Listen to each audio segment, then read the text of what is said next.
సుబ్రహ్మణ్యం గిరిజన ప్రాంతంలో ఒక మారుమూల గ్రామంలో ప్రాథమిక పాఠశాల ఉపాధ్యాయుడిగా పనిచేసేవాడు.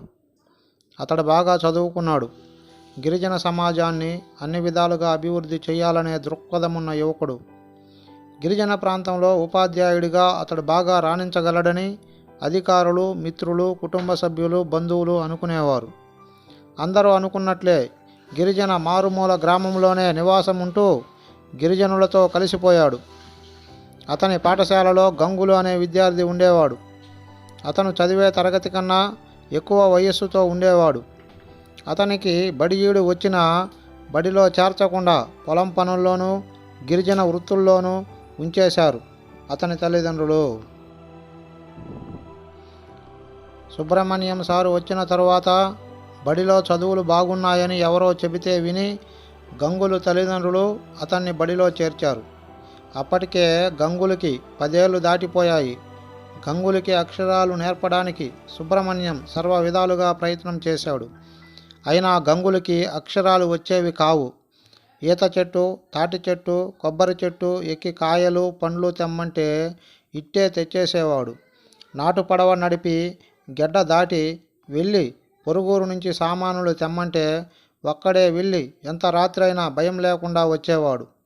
అడవి మొత్తము తిరిగి రకరకాల పండ్లు, కాయలు, ఆకులు, కూరగాయలు, దుంపలు తెమ్మంటే చాలా చురుకుగా కదిలేవాడు. చెవుల పిల్లులు, పావురాలు, అడవి పందులు వేట గంగులకి కొట్టిన పిండి. చింతపండు, పనసపండు సేకరణ అతనికి ఇష్టమైన పని. బురద పనసను చక్కగా ఒలిచి తేగల సమర్థుడు. అతడు ఇంట్లో, పొలంలో పనులు చాలా చాకచక్యంగా చేయగలడు. ఆటపాటల్లో పిల్లలందరికన్నా చాలా మెరుగ్గా ఉండేవాడు. ఒక్క అక్షరాలు చదవటం, రాయటం తప్ప అతనికి అన్ని పనులు ఇట్టే వచ్చు. సుబ్రహ్మణ్యంకి గంగులు తీరు నచ్చేది కాదు. చదువు ఎగ్గొట్టడానికే అవసరం లేని విషయాల మీద శ్రద్ధ చూపుతున్నాడని గంగుల మీద కారాలు, మిరియాలు నూరేవాడు. పిల్లలందరి ముందు నోటికొచ్చిన మాటలతో గంగులను మందలించేవాడు.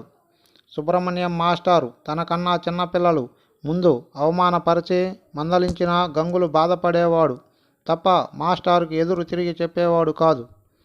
అయినా మాస్టారు గంగుల్ని అసహించుకునేవాడు.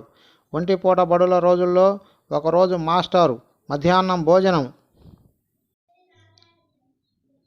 చేసి నిద్రపోయాడు. పిల్లలందరూ మాస్టారు గదిలోనే ఆడుకుంటున్నారు.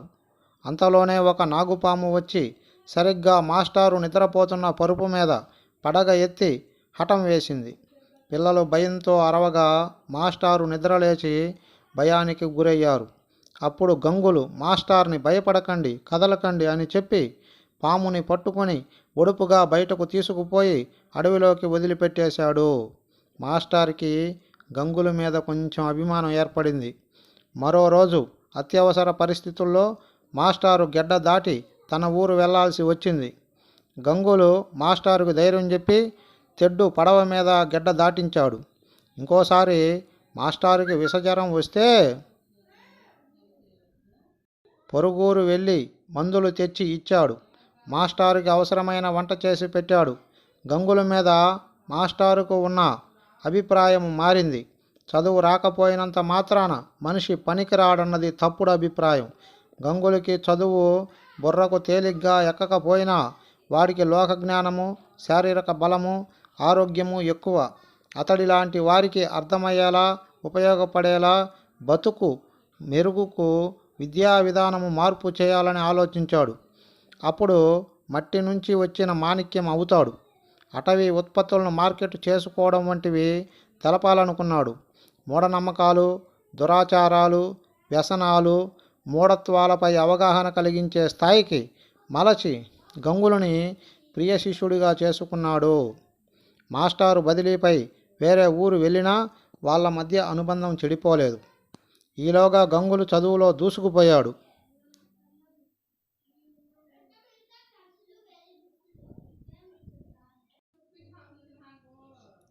కాలము గిర్రున తిరిగింది. గంగులు ఆదర్శ రైతు, తర్వాత గ్రామ ప్రెసిడెంటు, ఆ తర్వాత మండల ప్రెసిడెంటు, ఇప్పుడు ఎమ్మెల్యే అయ్యాడు. కొన్నేళ్ల తర్వాత మినిస్టర్ అవుతాడనే సూచనలు వచ్చాయి. మాస్టారు రిటైర్ అయిపోయారు. అతని సన్మాన సభ ఘనంగా జరిగింది. అప్పుడు మాస్టారు మాట్లాడుతూ, నేను మట్టి నుంచి వెలికి తీశాననుకున్న మాణిక్యం నాకు ఎంతో లోక జ్ఞానాన్ని నేర్పి నా అజ్ఞానాన్ని తొలగించింది. ఆ మాణిక్యము మన గంగులు అని అన్నారు. పనికొచ్చే చదువులు అందరికీ అందేలా చేస్తానని గంగులు కృతజ్ఞతలు తెలిపాడు. ఆ గురు శిష్యుల బంధాన్ని అందరూ మెచ్చుకున్నారు. ఇది మట్టిలో మాణిక్యం అనేటటువంటి కథ.